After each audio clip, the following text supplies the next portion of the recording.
জন্য সারা জীবন কষ্ট করেছো, আজকে তোমাকে কলেমা পড়ানো আমার জন্য ওয়াজিব হয়ে গেছে।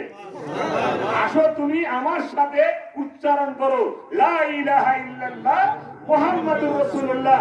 রসুলের সাথে কণ্ঠ মিলাইয়া আমিও বলবো লা ইলাহা ইল্লাল্লাহ মুহাম্মাদুর রাসূলুল্লাহ। এ কথা বলাও শেষ, আমার জীবন কবজও শেষ।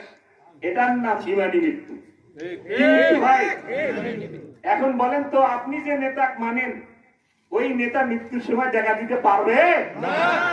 কেন ওই নেতার বাস ধরেন ভাই? আমার কথা ক্লিয়ার। যে নেতা আপনার দুনিয়াতে বাঁচাইতে পারবে, পারলে পারতে পারে, না পারলে নাই। আর আখেরাতে তো বাঁচার কোনো প্রশ্নই নাই।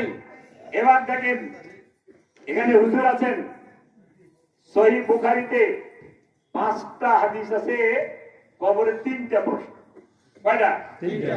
আর একটা হাদিস আছে, একটা প্রশ্ন, একটা, only one question, একটা প্রশ্ন করা হবে।